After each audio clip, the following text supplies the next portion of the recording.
श्री राम जय राम। श्री गुरुवे नमः। मनोजभवं मारुतुल्य वेगं जितेन्द्रियं बुद्धिमतां वरिष्ठं वातात्मजं वानरयूथ मुख्यं श्रीरामदूतं शरणं प्रपद्ये। श्रीरामदूतं शरणं प्रपद्ये।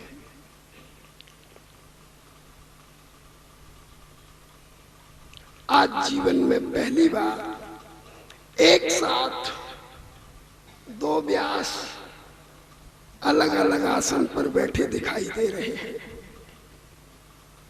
अत्यंत हर्षित हूं इस बात से। उन दोनों के ही चरणों में नमन करता हुआ, सभी संत महापुरुषों के श्री चरणों में नमन करता हुआ, भागवत भक्तों, भक्तिमती मातृशक्ति, आज पता लगा कि दोनों कथाएं एक साथ चलेंगी, राम कथा भी और कृष्ण कथा। बहुत हर्ष हुआ।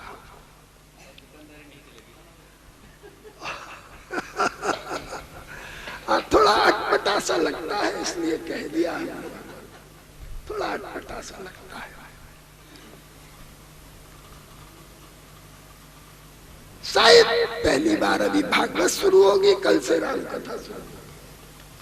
तो भागवत की ही थोड़ी बात ले ले, 5-7 मिनट ज्यादा से ज्यादा।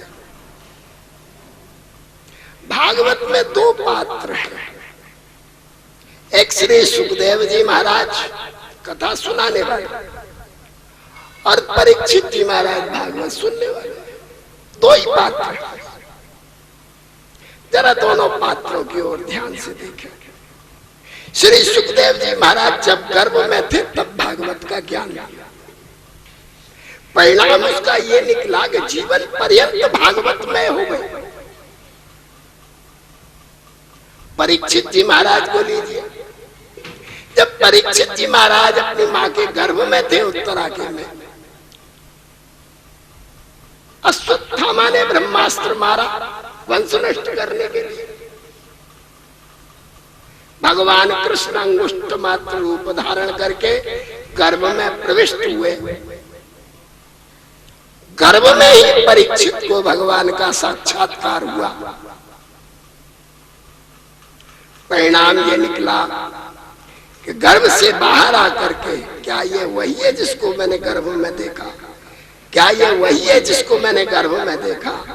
परीक्षा करते करते परीक्षित हो गया और जीवन पर्यंत इसकी खोज में रहा। और जीवन के अंतिम क्षणों में श्रीमद् भागवत का दर्शन और श्रवण करके अपनी जीवन लीला का समापन किया। और थोड़ा पीछे चले, भागवत के परीक्षित जी महाराज जो श्रोता हैं, उनके पिताश्री को लीजिए जरा।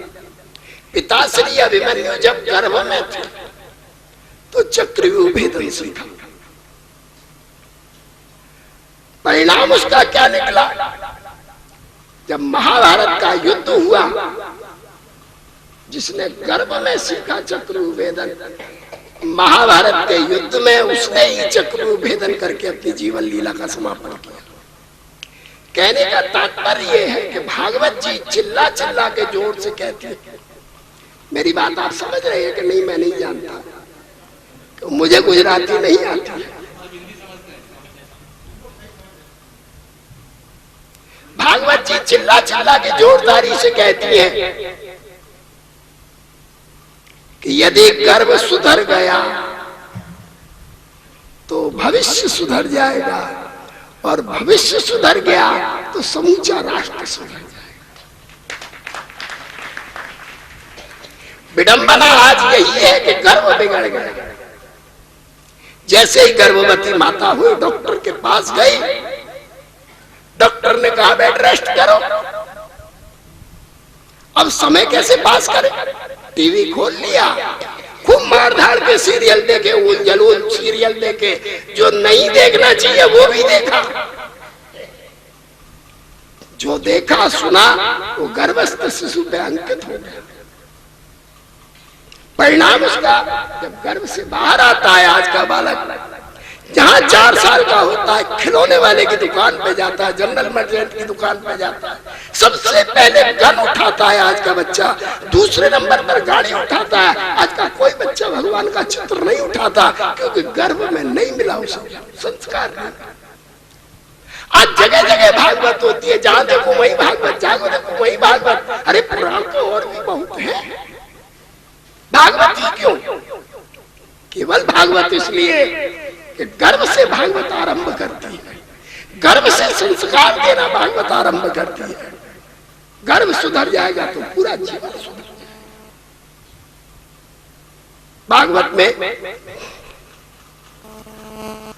आप आरंभ में ही व्यास जी से सुनेंगे भागवत का महात्मा। भागवत के महात्मा में एक बड़ी विचित्र बात आती है। धुंधकारी और गौकर्ण की कथा है। कथा तो व्यास जी सुनाएंगे, उसका जो मूल है मेरे अंदर जो बैठा है मैं वो बात। धुंधकारी प्रकट होकर के गौकर्ण से कहता है कि तू मेरी मुक्ति का उपाय कर। गौकर्ण ने कहा मैंने तेरे लिए गया में जाके श्राद्ध किया और जितना भी कर्मकांड होता है वो सब मैंने किया, फिर भी तू मुक्त नहीं हुआ। धुंधकारी कहता है तू चाहे 100 बार जाकर के गया में श्राद्ध कर ले, फिर भी मैं मुक्त नहीं होने का। क्या इसका मतलब ये निकाले गया श्राद्ध की महिमा नहीं है? नहीं, गया श्राद्ध की महिमा है। फिर उसने ऐसा क्यों कह दिया? प्रश्न अब यह होता है कि उसने ऐसा क्यों कह दिया? इसलिए कह दिया उसने, वो धुंधकारी जानता है कि मैं चोरी का बालक हूं। धुंधकारी की मां ने उसे चोरी से लिया, चोरी से उसका पालन पोषण किया। परिणाम ना तो दत्तक पुत्र का संस्कार हुआ और मित्र किसी भी जाति का हो सकता है, उसके सही गोत्र का किसी को पता ही नहीं लगा। और जब गया में श्राद्ध होता है 3-3 पीढ़ी के गोत्र का उच्चारण होता है। अब जरा विचार करें कि जब पत्र पर एड्रेस गलत है तो पत्र पहुंचेगा, पत्र पहुंचेगा। इसलिए वो धुंधकारी कहता है कि मेरे गोत्र की तो सही जानकारी किसी को है ही नहीं। और गौकर्ण ने जब गया श्राद्ध किया तो उसने अपने गोत्र का उच्चारण किया। अतः गया श्राद्ध से मेरी मुक्ति नहीं होने की। तू कोई ऐसा यजन कर जिसमें न गोत्र की आवश्यकता हो न जाति की आवश्यकता हो और मेरी मुक्ति हो जाए। तब गौकर्ण ने भगवान सूर्य की आज्ञा से भागवत का यजन किया। भागवत एक ऐसा ग्रंथ है जो सुनेगा वही मुक्ति प्राप्त करेगा। भागवत ऐसा कल्प वृक्ष है जिसके नीचे बैठ करके यश चाहिए वो प्रदान होता है, वो मिलता है, वैभव चाहिए वो मिलता है, संपत्ति चाहिए वो मिलती है, संतति चाहिए वो मिलती है और मोक्षदायिनी तो है। उसी भागवत को सुनने के लिए आप लोग इतनी दूर से चल करके आए।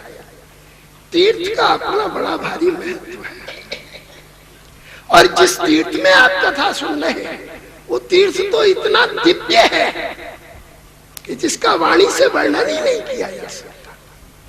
और उसमें भी कैसा संयोग है, इतने सारे महात्माओं के साथ, कैसा विचित्र संयोग है आप लोगों के लिए। इतने सारे महात्माओं के साथ भागवत सुनने को मिल रहा है। और कल तो ब्रह्मचारी जी पधार जाएगा। ब्रह्मचारी के शायद आप लोगों ने नहीं दर्शन किया हो, इन्होंने किया हो। श्वेत वर्ण, श्वेत केश, श्वेत अंतःकरण, ऐसा दिव्य मूर्ति जिसके के सानिध्य आप लोगों को मिलेगा, निश्चित रूप से आप लोग भाग्यशाली हैं। अभी आचार्य जी ने मुझे टोक दिया, छोटी बात याद आ गई मुझे चने का बीज जो है ना, चने का बीज, हम चने को बो दे जमीन के अंदर और दूसरे दिन उस चने को निकाल के देखे ना उगेगा नहीं, उगा है कि नहीं, और फिर उसको जमीन में डाल दे, वो उगेगा क्या? नहीं उगेगा ना। कब उगेगा? जमीन में डाल दिया तो भूल जाओ, जमीन में डाल दिया तब उगेगा। इससे अगर निकाल के देख लिया तो नहीं। विवाह शादियों में लोग लाखों रुपए खर्च करते हैं, बैंड के ऊपर ही लाखों रुपए खर्च कर देते हैं। बैंड का कोई फल होता है क्या? थोड़ी देर का आनंद।